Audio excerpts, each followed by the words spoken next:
Hello there and welcome to episode 22 of my self-employment vlog. What's been happening this week? Well, it's been a very eventful week. I've got quite a lot to share. Particularly the last 24 hours have been, let's just say, controversial. I'll go into that with a little bit more detail shortly.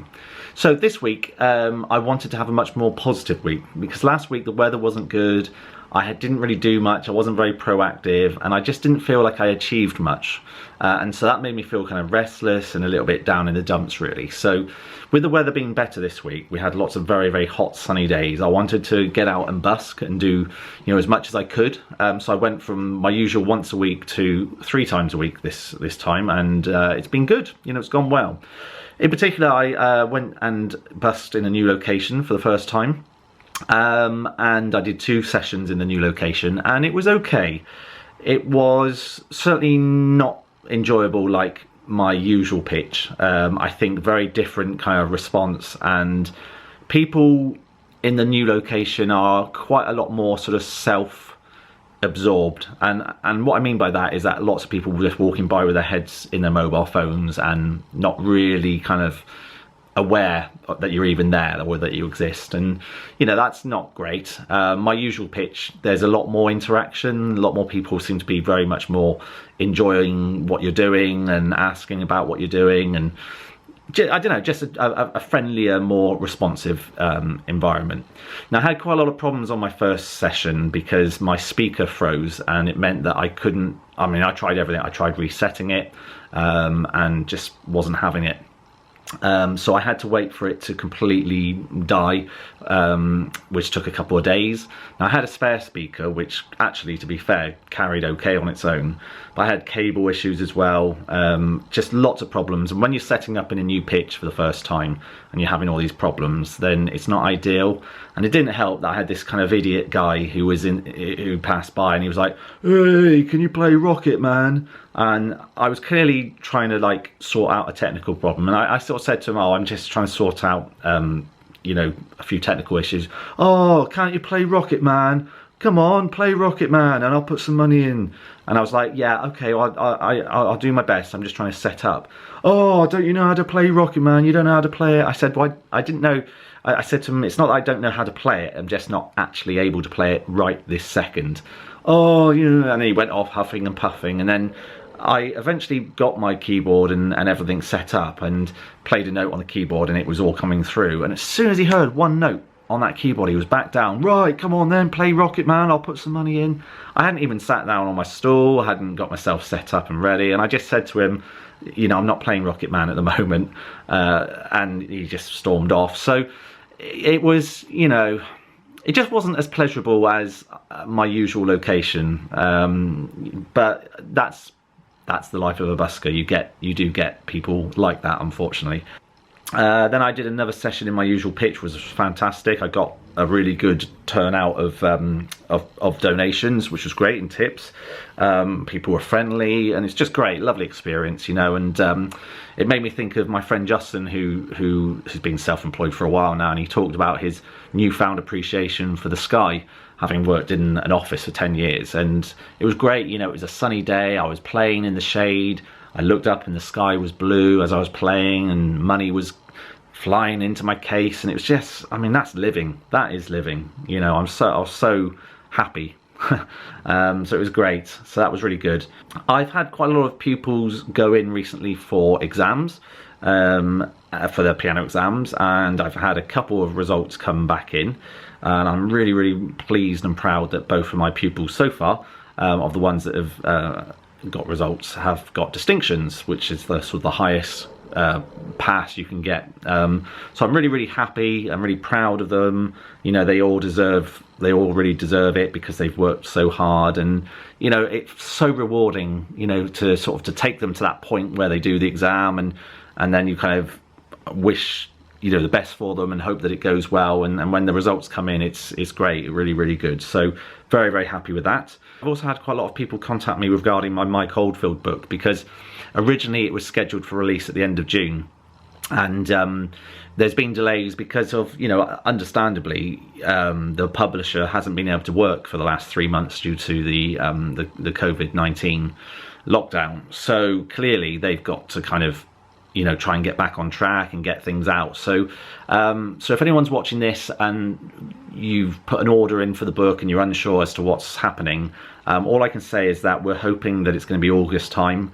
It's difficult for me because although I've written the book, I'm kind of not responsible from the publishing point of view. That's out of my hands.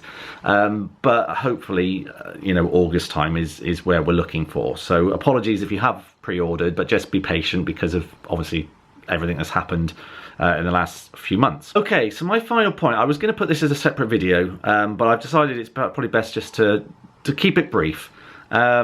Yesterday we had the results for the WestWorld competition, which was competition held by Spitfire Audio and HBO, where a scene from WestWorld 3 was given to composers to rescore and to put a new musical score to it, with the idea being that it should enhance the enjoyment of the scene. The viewer should feel that, you know, the music really helps to enhance what's going on the screen. Inventiveness, so, you know, being creative with the ideas and the way that you put your ideas across. It shouldn't just be bland, stock kind of stuff that you would always, you'd hear. Everyone should be kind of unique and creative, and, you know, that makes sense. And the quality was superb, you know, amazing. I heard some pretty off-the-wall ones. I heard some that were very generic, and I heard some that kind of sort of straddled both lanes in the terms of being, you know, kind of quite unique and quirky, but having that traditional edge that kept it on track. So it turns out there were over 11,000 people that entered, which is insane. I mean, that's more than I expected. I knew it was going to be in the thousands, but I didn't anticipate, you know, quite that much. So anyway, it was the big reveal last night where they announced the runners-up and the winner. And to say that the result was controversial is very much an understatement. And the winning work, and you know, I'm being objective here because at the end of the day, I didn't expect to win, and my not winning is not an issue to me. I actually don't care. The experience of doing it was great. I'm really proud of what I did, and I can take that away and think, yeah, that was a good bit of work that I did there. Sure, I didn't win, but that's fine. My issue was that the winning work had several issues. Firstly, the piece was extremely stylistically jarring. Now, I kind of understand where the composer was going from, because you know, in the scene, one of the characters goes through this kind of mental meltdown, drug-induced kind of phase where he switches genres, and you know, and I understand that many composers took that to mean changing the style of the music, and yep, that makes sense. But there was no subtlety in the switching of genres. So what he did is he decided that it was going to be a real chip tune, 8-bit Super Mario inspired music. But what he did is he took all the comedy aspects of Super Mario music, with all the blips, the blops, the bloops, the kind of the comedy, like when things go bad, like the boo boo boo boo boo boo, you know, all of that kind of weird, silly stuff. So that when you're watching the scene, what it feels like, and certainly for me, what it felt like, is that I was watching a slapstick comedy. It was comedic, it was funny, it was silly. And I just don't feel that that's actually what the scene was trying to do. Regardless of the switching genres, that could have been done in such a subtle way. But this was just full throttle, full throttle, no subtlety, and it won.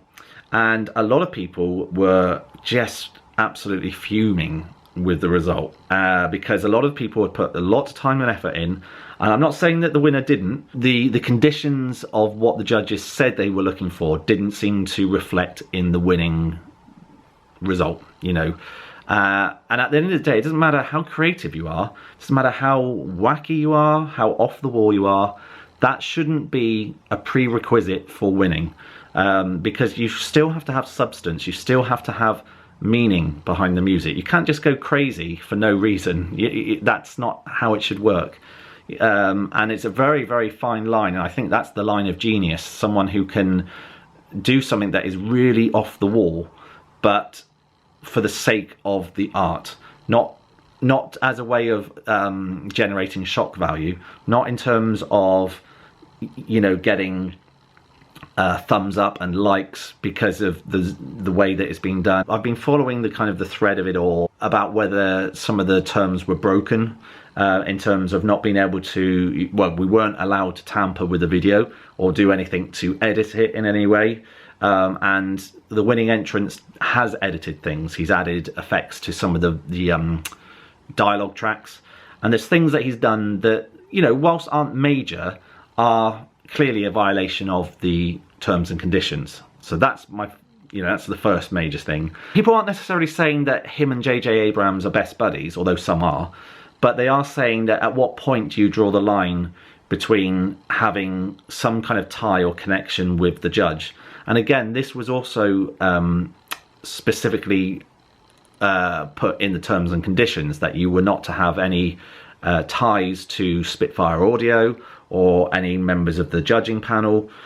And it's like, where do you draw the line? You know, yes, he may not have worked side by side with JJ Abrams, but if he's worked within a team that JJ Abrams is overseeing or part of, there's a line surely that you have to sort of say, well, actually, you're not going to be able to do this. Today there was a video uploaded by Christian Henson. Now he is the joint owner of Spitfire Audio. Now I've got a lot of respect for Christian Henson, you know, I've got no issue with him, but I think his video has been uploaded very quickly to respond, and it's a hasty response that has probably dug a bigger hole. And it was very much a sort of naughty, naughty, naughty, you shouldn't be complaining, this is how the business works, you know, you have to be really dynamic, you have to be really original, you have to kind of think out the box and be very, very bold. And then he does this whole diatribe about, you know, comparing it to how, you know, composers of the past like Stravinsky and John Cage and Steve Reich, they all pushed the boundaries and they had lots of opposition going against them because their music was so out there that people were horrified and it caused a real furore. Stravinsky, John Cage and Steve Reich were genuinely revolutionary. They were writing music that had not been heard before. They were doing things that had never been done before. This wasn't original. It wasn't that revolutionary, you know, so for me it felt a bit pretentious. It felt more like, hey, look what I can do, rather than, you know, it feeling like a real genuine work that could be compared to the likes of those that Christian Henson mentioned. But when you get to the nub of it, it's not good enough. Could 11,000 4-minute pieces of music be heard in the time scale that we had? And the answer really mathematically is no, unless they had a huge team, which it sounds like they probably did. But is this a huge team that are sat down qualified enough to make a decision, and do they listen to the whole thing? Or is it literally 40 people, all of varying kind of backgrounds, clicking, you know, 10 seconds worth here, 5 seconds worth there, and then whittling it down? Because if that's the case, then you've got yourself a flawed competition from the get-go. If you're not able to judge the works fairly, then you're going to have to expect a pretty severe backlash. You know, I think a lot of people said that they would have been quite happy if they delayed it for another month and given everyone a fuller experience, because I suspect what's happened is that they've skimmed a lot. Spitfire, I suspect, are in a PR tailspin right now. I think there's going to be a lot of repercussions for Spitfire in terms of they're going to lose a lot of customers, they're going to lose a lot of sales, and most importantly, they're going to lose a lot of respect from their fan base. Now, I don't know how to feel at the moment. You know, I'm not a sore loser. I want to put that across straight away. But something went really wrong in this competition. Something went wrong. Decisions that were made were poor decisions. And there was no justification for the decision. It was just made, and it was like, there you go, suck it up, that's what it is. And there's a lot of people who put a lot of time and effort into this who feel hurt and betrayed. That's it for now. Yeah, what a week. What a week. I'll see you next week. Bye.